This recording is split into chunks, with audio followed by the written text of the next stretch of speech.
Pozdrav ekipa, na izgled onako nema nekih transfer vijesti, a onda kad sam malo dublje počeo kopati, našao sam sve i svašta, pa se danas bavimo tim transfer vijestima, glasinama i komentiramo priče jesu li one istinite, mislim li da će se one desiti, vi ćete me nadopuniti u komentare. Prije nego krenemo, lajkajte video, pretplatite se na kanal ako još niste, hvala naravno i članovima kanala, a mi sad dajmo vidjeti što se to dešava, jer ima stvarno zanimljivih vijesti kao što ste vjerujem vidjeli u naslovu i thumbnailu. Pa bi ja krenuo odmah u glavu sa Dinamovim Josipom Šutalom, kojeg se zadnjih par dana povezuje s Monakom, što je onako jedna vrlo zanimljiva opcija. Dakle, za Šutala znamo da je onako izrastao jednog stvarno zrelog, dobrog igrača u zadnjih par godina. Dakle, prvo je bio istina na posudbi jednu sezonu gdje je totalno procvao, nakon toga se vratio u Dinamo, spletom okolnosti i ušao je tu prvu postavu. I onda kad je dobio prilike u Dinamo i kad je skroz eksplodirao, tu više nije bilo natrag, sad mu je cijena na 20 milijuna eura. Procjenjuje se da će Monako toliko otprilike morati dati za Šutala. Vidjeli smo ga onih par utakmica Lige nacija u reprezentaciji, vidjeli smo ga u Dinamovoj Ligi prvaka, u kvalifikacijama za Ligu prvaka, na svjetskom prvenstvu u utakmici protiv Maroka. Stvarno je pokazao da može i dobro igrati s loptom u nogama, da dobro čita igru,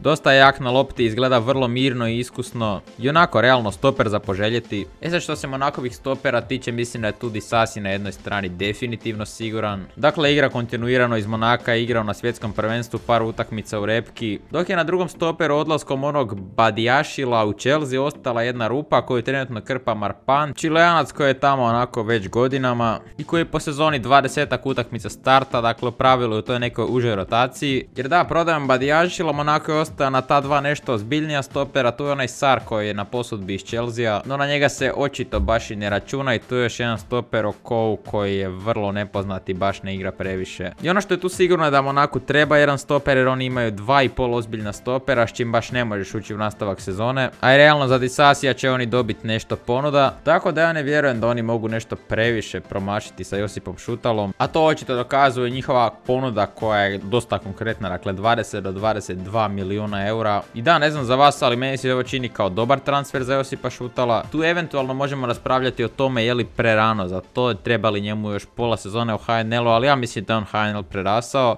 i da je spreman za iskorak i tu mi se Francuska liga čak i čini poprilično dobra opcija. Dakle, mislim da mu minutaža ne bi trebala predstavljati neki problem tamo, a za igrače poput njega bitno je da igra, da skuplja iskustvo u takvim ligama. Tako da meni se ovo čini kao pozitivna priča. S treće strane, Dinamo bi to trebala biti dovoljna odšteta. Druga stvar je sad ko bi zamijenio Šutalo, odnosno ko bi ga naslijedio u prvoj postavi Dinama, bi li to bio Boško Šutalo kad se oporavio od ozljede, odnosno hoće li oni čekati da se Boško Šutalo oporavio od ozljede. Pitanje uopće kakva je tamo situacija s Teofilom koji ulazi u zadnjih 6 mjeseci ugovora i tako dalje, ali po meni ovo bi bila dobra priča, tako da možda se čak malo i nadam da se ovaj transfer ostvari. Naravno prije svega iz perspektive razvoja Šutalove karijere. Kad smo već u Dinamu, spomenimo da bi Livaković trebao dobiti uskoro novi ugovor, odnosno da će mu se ponuditi novi ugovor, sad pitanje hoće li on prihvatiti. Naravno pod uvjetom da ga se ne proda u ovom prijelaznom roku, jer on na ljeto po trenutnom ugovoru ulazi u zadnju godinu ugovora, te bi Dinamo tu mogao izgubiti na vrijednosti Livakovića.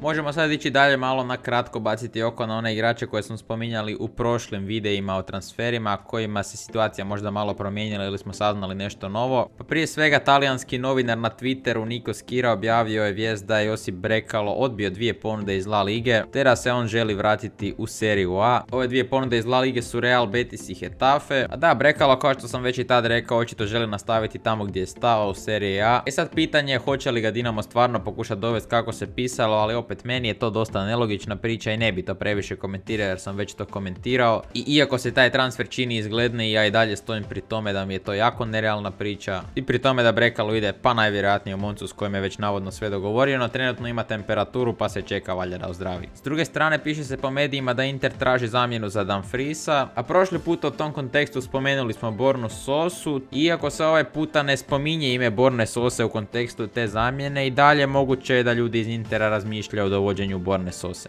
Eto, toliko definitivno je da oni idu tražiti zamjenu, ali oko Sose ništa novo. I tu nam više manje preostaju HNL transferi, ali transferi stvarno velikih igrača, stvarno neke zvučne stvari i neke meni jako smiješne i nelogične stvari. Pa ajmo redom od Dinamovog Brune Petkovića, za kojeg novinari tvrde da je pred izlaznim transferom, a jedan od razloga je jer je njegov zastupnik bio nasmiješen nakon sastanka sa Krešimirom Antolićem, ali to mi je vrlo slab argument, ja tu ne bi apsolutno ništa zaključivao i ne vjerujem vjerujem da je ovo blizu ičega, jer stvarno nema ništa konkretno u medijima. Na Twitteru sam isto pogledao, znaju ovi novinari nekad nešto objaviti, apsolutno ničeg nema niti tu. Iako mene pitate tu kao da se još ništa nije desilo. Sad hoće li se to u budućnosti promijeniti, to ćemo vidjeti. Razlog zašto sam spomenuo ovaj transfer Petkovića je navodni transfer Diona Drene Belje i to prije svega u Bundesligaša, ali tu onako iz prikrajka čeka i Dinamo. I tu se čini da Dinamo opet malo kasni, jer prema medijskim navodima Dion Drena Beljo je vrlo blizu odlaska u Bundesligu, te je navodno preostalo samo da se Beljo i klub dogovore oko uvjeta. Dakle, o čemu se radi? Jedan Bundesligaš je poslao ponudu koja zapravo ne bi trebala zadovoljiti Osijek, no Osijek je iz nekog razloga rekao da. Ključ je vrlo vjerojatno u tome što Osijek baš i nema novaca, očito je previše otišlo na Pampas, očito nisu baš računali da će se toliko potrošiti na Pampas koji se već 3 godine oduljio. Osijek trenutno ima zabranu transfera jer duguju Lašku još za transfer Čeberka i ima već jedno izvjesno vrijeme nisu isplatili tih 600-800 tisuća eura i očito je jednostavno da Osijek žudi za nekim brzinskim transferom gdje bi brzo zaradili neki novac, jer ja jednostavno nemam drugo objašnjenje da se Belje ide prodavati za 3-4 milijuna eura kolika se cijena spominje. Ali opet s druge strane, ako je problem u tome, ja jednostavno ne vjerujem da Osijek nije dobio ponudu koja je malo veća od toga. I ja ne znam da li mene itko može uvjeriti da Osijek tog Belju ne može prodati za 6, 7, 8 milijuna eura. Pa čekaj malo, imamo primjera koliko želimo. Za Bijuka je bilo nekih slabijih ponuda, Hajduk je dočekao onu iz MLS-a koja je nešto izdašnija. Rijeka bi Matiju Frigana, koji je ipak dosta lošiji od Diona Drene Belja, mogla prodati za 4,5-5 milijuna eura, a Osijek bi Belju prodao za 3,5-4, znači to mi apsolutno ne ide u glavu. I čak i da im je taj novac toliko hitan, ja i dalje ne razumijem kako za tog Belju barem ne može dobiti 6-7 milijuna eura. I ja stvarno ne znam, kažem, jako sam razočaran oko toga jer Osijek se stvarno činio kao klub koji bi se malo mogao približiti Dinamu, a ovo što u zadnje vrijeme rade, ovo je jednostavno meni izvan svake pameti. Opet, s druge strane, dobar je to transfer za Belju ako ode u Bundesligu, ako si nađe klub u kojem će igrati, koji će ostati u Bundesligi, ne sad za sezonu igra u drugoj ligi. Ali Osijek si kao klub, kao sportski brand ne smije jednostavno dopustiti takav nekakav transfer. I u kojem smjeru sve ovo oko Osijeka ide, mislim da ćete dobiti jedan video do kraja tjedna o Osijeku. Onako malo jači, možda malo kritičniji. A u međuvremenu kad ja ovo sve pričam, doznalo se ime kluba koji želi Diona Drenu Belju, iako smo možda pomislili da bi to moglo biti Borussia Mönchengladbach, ne. Radi se o Augsburgu, klubu koji se realno isto bori za opstanak. Trenutno su 14 iz 15 bodova, Stuttgart je 16 sa 14, Bochum je 17 sa 13. I da, Augsburg je realno klub koji se već godinama bori za opstanak. A što se konkurencije u napadu tiče, tu su Florian Niederlechner, Berisha, Demirović. S tim da pazite, situacija je takva da Berisha zapravo je na posudbi, a nije u Augsburgu, a Niederlechner na ljeto sigurno napušta Augsburg jer je već dogovorio transfer u Herthu Berlin, te bi tu Beljo najkasnije ljeto bio apsolutno siguran u prvih 11, a već ovako bio bi jako blizu te prve postave, pogotovo ako uzmemo u obzir da Augsburgovi strijelci baš i nisu neki fantastični, dakle Demirović 5 pogodak ove sezone, Niederlechner 4 i Berisha 3. Mislim onako, možda i to nije najbajniji potez za Belju, ja bi ga svakako još volio vidjeti i barem još tih pola sezone u HNL-u. Osijeku bi isto bilo puno bolje da ga zadrži, a je li Augsburg baš najbolji klub? Pa ne znam iskreno, jer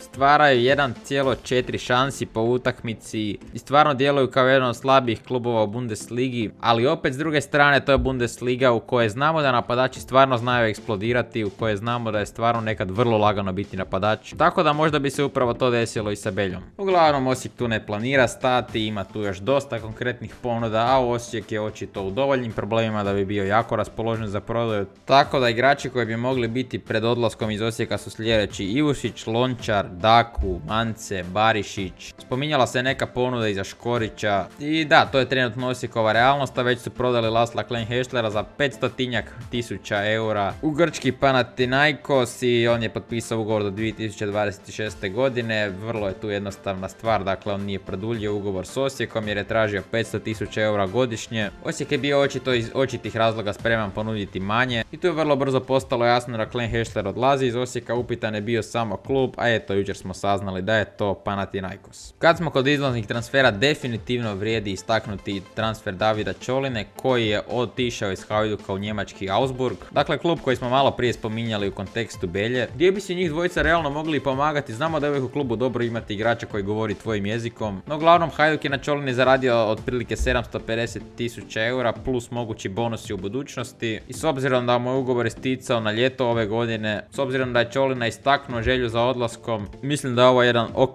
potez uprave Hajduka, mislim onako čisto logičan potez. Za Čolinu, igrača koji je onako bio u rotaciji u Hajduku, koji nije tu uvijek igrao, ali koji je uvijek bio tu negdje, mislim da je odličan potez odlazak u Bundesligu, samo je pitanje sad koliko će on igrati tamo. Teško mi je reći kakvi su ovi lijevi bekovi Augsburga, dakle trojica su tamo, Iago, Pedersen, kao neki ozbiljniji je, sad koliko su oni jaki, stvarno mi je tu teško reći, ali ako ga je Augsburg kupio, valjda će bar malo računati na njega. I da se nadovežem, ugovor je najvjerojatnije potpisan od 2027. godine, tako da Augsburg na 22-godišnjeg Čolinu definitivno računa u budućnosti. I da, još jednog hrvatskog igrača sam zaboravio, dakle ono što smo danas također saznali je da La Gazzetta dello Sport javlja da je mogući rastanak Ante Rebića i Milana. Znamo svi Rebića da on igra onako toplo hladno, da je jednu utakmicu top, drugu flop i tu definitivno može biti problema jer je teško uhvatiti kontinuitet s takvim igračem. Uz to on se ove sezone dosta muči s ozljedama, a umjesto Rebića Milanezi bi htjeli imati Hakima Ziješa, pa bi im opet dobro došlo da se riješe Rebićeve plaća i da zarade neke novce na njemu. I da, to je više manje to, ja bih rekao, od ovih transfer vijesti. Gorica se još riješila par igrača kojima je istekla posudba ili tako nešto slično. Ahmet Korca je završio u Dallasu. Tako da još jedan igrač koji iz HNL-a otišao u Ameriku i da, zaboravio sam na Matiju Frigana kojeg sam prije spomenuo. Po onom što se pisalo, njegov odlazak je poprilično izvjestan. Znamo da Rijeka živi na tim transferima od par milijuna eura. Ovo je realno odlična prilika da zarade i rekao sam, cijena je stvarno za Frigana vrhunska. Sad jedino je pitanje želi li Frigan ići u SAD.